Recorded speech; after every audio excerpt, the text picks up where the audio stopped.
wabarakatuh. Nama saya Miftah Harinisa, saya di kelas R6C.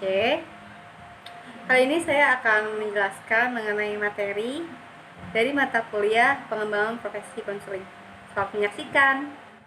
Baik, saya akan menjelaskan mengenai pengertian dari profesi. Pada Undang-Undang Nomor 14 Tahun 2005 tentang guru dan dosen, pasal 1 butir 4. Profesi adalah pekerjaan atau kegiatan yang dilakukan oleh seseorang yang menjadi sumber penghasilan kehidupannya, dan yang memerlukan keahlian, kemakhiran, atau juga kecakapan yang memenuhi standar mutu dan norma tertentu. Memerlukan pendidikan profesi. Jadi profesi ini seperti pada penjelasan pengertiannya, dalam profesi kita harus memiliki pendidikan terlebih dahulu. Harus menempuh pendidikan seperti sarjana ataupun juga magister. Misalnya guru. Guru adalah sebuah profesi. Misalnya seorang pendidik harus memiliki sertifikasi guru atau juga sarjana pendidikan atau magister pendidikan dan lainnya. Yang selanjutnya adalah pengertian profesi mengandung unsur-unsur. Yang pertama, kegiatan dan pekerjaan. Yang kedua, pendapatan dan atau penghasilan untuk hidup. Ketiga, kecakapan, keterampilan dan keahlian. Yang keempat, standar mutu atau standar norma. Yang kelima, pendidikan profesi. Nah, dari yang pertama saya jelaskan dulu. Untuk kegiatan dan pekerjaan. Dalam profesi ini, pekerjaan dan kegiatan yang dilakukan adalah kegiatan yang sama persis atau sesuai dengan esensi pendidikannya. Misalnya saya berpendidikan sebagai guru, maka pekerjaan saya, kegiatan harian saya adalah mengajar. Lalu yang kedua adalah pendapatan dan penghasilan. Pendapatan dan penghasilan itu adalah hasil dari kerja keras yang dilakukan oleh seorang profesi tersebut. Selanjutnya adalah kecakapan, keterampilan dan keahlian. Hal-hal ini harus dibutuhkan guna memberikan pelayanan yang terbaik kepada klien, kepada murid, kepada siapapun yang menjadi target pekerjaan tersebut. Misalnya seorang dokter, maka dia harus memiliki kecakapan, keterampilan dan keahlian untuk melayani pasien yang sedang sakit, dan juga seperti guru pendidikan yang harus memiliki keterampilan, kecakapan, dan keahlian dalam mengajar. Selanjutnya adalah standar mutu dan norma. Ini sangat terkait kepada profesi yang ada di Indonesia ini ya, terutama seperti guru, lalu ada dokter dan lainnya juga. Standar mutu yang dimiliki oleh profesi beragam sesuai dengan profesinya masing-masing. Guru, pendidik, lalu dosen juga pendidik, lalu selanjutnya ada dokter untuk menyembuhkan pasien, membantu pasien dalam menyembuhkan penyakit yang dialami. Lalu ada yang kelima, pendidikan profesi. Pendidikan profesi ini seperti pendidikan seorang guru, lalu magister pendidikan ataupun sarjana pendidikan, seperti itu. Kegiatan atau pekerjaan yang tidak memenuhi unsur-unsur di atas tidak dapat disebut profesi. Penegasan ini sangat penting mengingat bahwa pekerjaan profesi itu selain bukan sembarangan pekerjaan profesi sangat menentukan kualitas, kondisi, dan keberhasilan kehidupan manusia pada umumnya, atau bahkan semua manusia yang menghendaki kehidupannya itu sukses dan bahagia. Lalu selanjutnya adalah kriteria profesi. Kriteria profesi yang pertama adalah kegiatan intelektual. Yang kedua, kompetensi yang dipelajari. Lalu ada yang ketiga, objek praktisi yang spesifik. Lalu ada motivasi altruistik. Lalu ada komunikasi. Lalu ada organisasi profesi. Saya akan menjelaskan dari poin nomor 1, kegiatan keintelektualan. Kegiatan keintelektualan adalah kegiatan profesi tersebut. Misalnya ya seperti saya jelaskan tadi, ada dokter, guru, lalu ada arsitek, lalu yang lainnya. profesi yang dipelajari sesuai dengan profesi apa yang dikehendaki. Misalnya profesi guru, maka dia harus mempelajari cara mendidik. Lalu ada objek praktisi spesifik.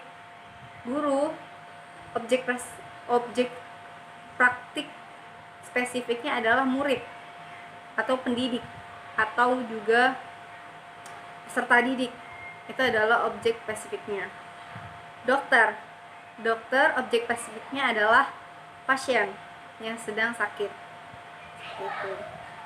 Motivasi altruistik, yaitu tujuan yang ingin dicapai oleh profesi tersebut.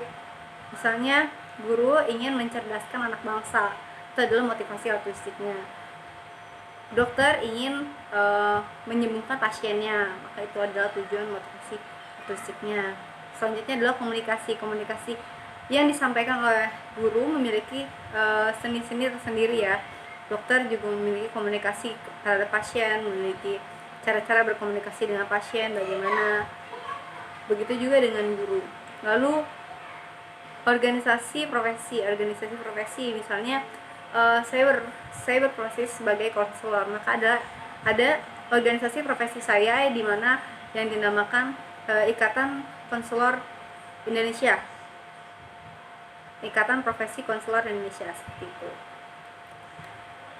Selanjutnya, hasil pelayanan yang bermanfaat adalah ketentuan umum di bawah bahwa kegiatan atau presentasi profesi, kegiatan atau pekerjaan profesi mestinya menghasilkan dan bermanfaat sekecil apapun. Jadi segala kegiatan yang dilakukan oleh seorang yang memiliki profesi itu adalah kegiatan yang sangat bermanfaat. Sekecil apapun hal manfaat yang dihasilkan, tapi itu tetap saja bermanfaat. Dan kenyataannya memang ada bagi beberapa kegiatan tertentu pekerjaan yang hasilnya kurang atau tidak bermanfaat sama sekali, bahkan itu menimbulkan hal buruk. Bukan sekedar mubazir, tetapi justru bersifat mudarat. Pekerjaan profesi jauh dari mubazir, apalagi kemudorotan. Jadi profesi ini, apabila seseorang sudah memiliki profesi, maka profesi ini tidak akan mubazir, tidak akan menimbulkan hal buruk, tidak akan bersifat kemudorotan. Pekerjaan profesi memberikan memberikan kebahagiaan bagi sasaran pelayanannya. Misalnya seperti yang saya jelaskan tadi, dokter memberikan pelayanan kesehatan kepada pasien, maka tujuannya adalah demi kebaikan, tujuannya adalah demi kebahagiaan si pasien untuk dapat kesehatan yang dia inginkan. Lalu selanjutnya adalah tugas-tugas profesi. Tugas-tugas profesi yang pertama adalah dokter, yang tugas profesinya adalah memelihara dan menyembuhkan penyakit fisik. Hasil dari layanannya adalah resep obat untuk menanggulangi penyakit fisik tertentu. Lalu apoteker, pekerjaannya adalah membuat obat untuk penyakit fisik. Hasil dari layanannya adalah ramuan, racikan obat yang menyembuhkan penyakit fisik tertentu. Lalu notaris, ketentuannya atau pelayanannya adalah ketentuan hukum untuk urusan tertentu yang bersifat perdata. Hasil dari layanannya adalah pengesahan aspek hukum perdata untuk digunakan sebagai pegangan dalam urusan tertentu. Psikolog, layanannya adalah potensi dan kondisi dinamis psikis individu atau kelompok. Hasilnya adalah hasil tes, pengukuran, serta analisanya, serta potensi atau kondisi dinamis psikis individu atau kelompok. Lalu ada banyak profesi-profesi lainnya. Lalu ada tenaga yang bermandat. Tenaga yang bermandat itu tentu pekerjaan profesi yang ilmiah dan praktis, menyajikan hasil yang bermanfaat, memerlukan petugas yang benar-benar menguasai aspek keilmuan dan keefektifan pelayanan yang bisa dipenuhi oleh semua orang atau sembarang orang, meskipun oleh lulusan perguruan tinggi tingkat non profesi yang paling tinggi pun. Pekerjaan profesi memerlukan orang-orang yang benar-benar bermandat, yang menguasai dan memberikan jaminan untuk keberhasilan yang bermanfaat. Jadi Tenaga yang bermandat ini seseorang yang memiliki mandat, yang mendapatkan mandat dengan tanggung jawab yang tinggi. Apabila orang yang sudah mendapatkan mandat, misalnya guru sudah mendapatkan mandat untuk mengajar, untuk mencerdaskan anak bangsa, maka profesi ini orang yang sudah bermandat ini sangat-sangat diperlukan untuk bisa memberi manfaat kepada orang lain dan membuat hasil dari mandat tersebut. Jadi profesi juga. Lalu pengakuan pemerintah dan masyarakat. Profesi sebagaimana dicontohkan, semuanya merupakan profesi legal yang tadi saya sebutkan seperti dokter, lalu ada apoteker dan lainnya. Itu diakui oleh pemerintah secara hukum. Demikian juga dengan program pendidikan prestasinya di perguruan tinggi. Jadi memang profesi-profesi yang tadi saya sebutkan itu harus sudah memiliki pengakuan masyarakat dan pemerintah, seperti guru, seperti dokter, seperti apoteker, lalu akuntan dan lainnya. Itu adalah profesi-profesi yang legal dan sudah diakui oleh pemerintah dan masyarakat maupun perguruan tinggi yang dimana dia tempat untuk menempuh pendidikan tersebut. Selanjutnya adalah bagaimana profesi menurut kalian? Saya akan menjelaskan profesi. Sejarah pengembangan profesi di Indonesia pada tahun 1960 berdirinya ini adalah sejarah dari bimbingan konseling. Ini adalah sejarah dari bimbingan dan konseling, profesi bimbingan dan konseling di Indonesia. Pada tahun 1960 berdirinya jurusan bimbingan penyuluhan. Dahulunya namanya bimbingan penyuluhan. Bimbingan penyuluhan atau BP. Yang dulu kita kenal BP sekarang menjadi BK, bimbingan konseling. Dahulu adalah BP, yang singkatan dari bimbingan penyuluhan. Pada tahun 1965 lulusan pertama BP mulai tumbuh wawancara pelayanan BP di sekolah. Dimulailah ada pertumbuhan dari wacana-wacana pelayanan untuk yang ada di sekolah-sekolah, karena BP ini pada dahulu kala itu tidak ada BP di sekolah, maka diadakan wacana-wacana pelayanan BP di sekolah untuk membantu kestabilan sekolah, dimana untuk menyelesaikan problematika yang ada di sekolah dan membantu peserta didik dalam menyelesaikan masalahnya dengan secara mandiri dan juga efektif tentunya. Lalu pada tahun 1971 berdiri proyek perintis sekolah pembangunan atau PPSP di 8 IKIP Padang, Jakarta, Bandung, Jogja, Semarang, Surabaya, Malang, dan Manado, di mana pelayanan BP ikut berkembang. Lalu selanjutnya ada pada tahun 1975 Provinsi Nasional Bimbingan 1 di Malang membentuk IPBI. BP masuk dalam kurikulum 1975. Memuat salah satunya adalah buku pedoman bimbingan dan penyuluhan.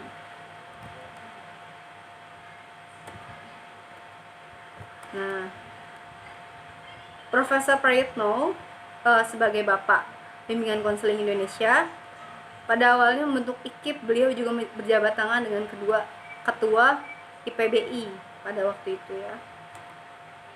Selanjutnya pada tahun 1978 diselenggarakannya program PGS-LP dan juga PGS-LA setingkat D2 dan D3, itu bimbingan dan penyuluhan untuk mengisi jabatan guru BP di sekolah. Jadi pada zaman dulu itu guru BP itu adalah D2 dan D3.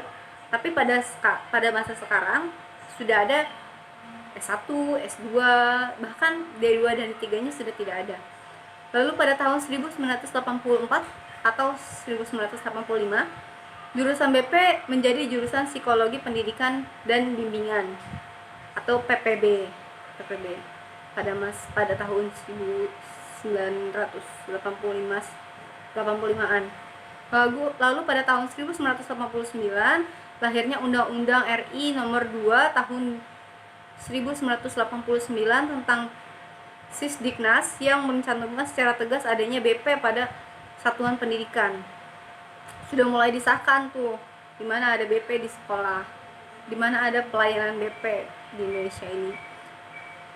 Keberadaan BP secara legal formal diakui pada tahun 1989 dengan lahirnya SK Menpan nomor 026 garis miring Menpan garis miring 1989 tentang angka kredit bagi jabatan guru dalam lingkungan Depdikbud. Selanjutnya dalam Kepmen tersebut ditetapkan secara resmi adanya kegiatan pelayanan BP di sekolah. Jadi sudah resmi pada tahun 1989 itu sudah diakui, sudah ada sudah dilegalkan pelayanan BP di sekolah. Pada masa tahun 1990 sampai tahun 2000 pengembangan teori dari praktisi dibentuk divisi-divisi IPBI, jabatan fungsional terdiri dari petugas bimbingan sekolah. Jadi sudah mulai berkembang pesat di sekolah. Tentang jabatan fungsional guru, angka kreditnya di dalam termuat aturan tentang BK di sekolah, di mana ketentuannya dijabarkan melalui Mendikbud nomor 025 tahun 1995 sebagai petunjuk pelaksanaan kegiatan fungsional guru dan angka kreditnya di dalam SK. Istilah BP berubah menjadi BK. Ini adalah awal mulanya pada tahun 1991 sampai 1993. Mulai ada perubahan BP menjadi BK atau bimbingan konseling yang sudah kita kenal saat ini. Pada tahun 1990 sampai 2000 lagi-lagi praktisi pelayanan konseling dengan konsep yang lebih mantap. Perubahan BP menjadi BK, lalu ada aplikasi BK Pola 17+. Tahun 1999 dibuka PPK pertama di UNP, Universitas Negeri Padang. PPK itu singkatan dari pendidikan profesi konseling. Jadi konselor ini sudah dilegalkan, sudah mulai ada profesi konselor di sekolah dalam menempuh pendidikan PPK ini terlebih dahulu. Ini pertama kali adanya di UNP atau Universitas Negeri Padang. Pada tahun 2000 sampai sekarang 2018 atau 2019 hingga 2020 saat ini itu terbit dokumentasi Dirjen Dikti tentang DSPK, Dasar Standarisasi Profesi Konseling. Lalu ada pada tahun Undang-Undang SPN nomor 20 tahun 2003, konselor ada pendidik atau seorang profesi. Itu sudah ditetapkan.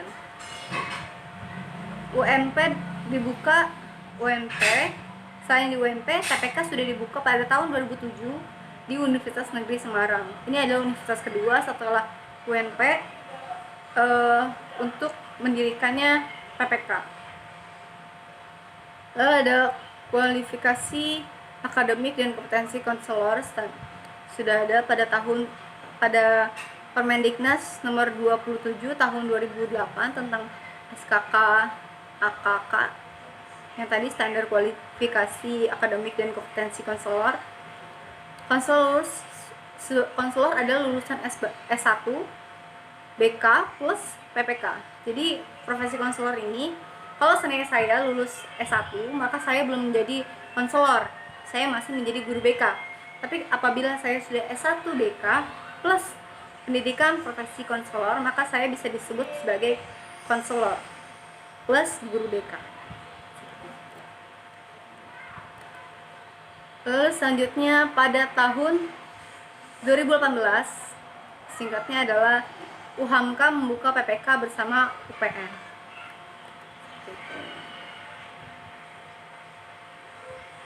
Pengembangan umum konsep dari konseling. Tahap pertama periode personian dengan orientasi pada bimbingan jabatan dan karir. Tahap kedua menekankan pada bimbingan yang dikaitkan dengan pendidikan. Tahap ketiga menekankan layanan untuk menyesuaikan diri individu. Yang keempat mementingkan pada proses pengembangan individu. Yang kelima kecenderungan kembali ke periode personian dan kecenderungan pada konstruksi sosial dan personal. Pengembangan gerakan bimbingan konseling menurut Miller. Ini pengembangan konsepnya ya. Miller ini pada tahun 1961, itu tadi yang tahapannya saya sudah sebutkan 5 tadi. Pengembangan selanjutnya adalah pengembangan konsepsi bimbingan konseling.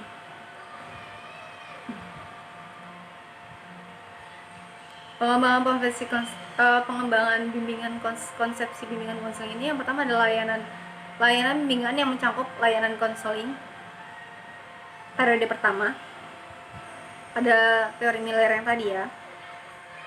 Yang kedua adalah pelayanan bimbingan sudah meliputi layanan konseling sebagai salah satu bentuk dari layanan bimbingan periode ketiga dalam teori Miller. Pengembangan pelayanan bimbingan konseling yang saling berhimpitan periode keempat dan kelima dalam teori Miller. Jadi sudah mulai ada bimbingan dan konseling. Awalnya cuma hanya bimbingan saja, mencakup dengan pelayanan konseling, tapi hanya pelayanan bimbingan, belum mencakup dari konselingnya. Yang pada teori yang kedua yaitu bimbingan sudah meliputi layanan konseling sebagai salah satu bentuk layanan bimbingan. Jadi konseling itu adalah salah satu dari layanan bimbingannya. Terus lalu ada pelayanan bimbingan konseling menjadi bersandingan. Jadinya sudah mulai ada bimbingan dan konseling. Lalu yang keempat adalah pelayanan konseling meliputi seluruh pelayanan yang dulu disebut bimbingan dan konseling. Jadi pengembangan terakhirnya adalah konseling. Konseling ini segala sesuatu yang berhubungan dengan bimbingan dan konseling.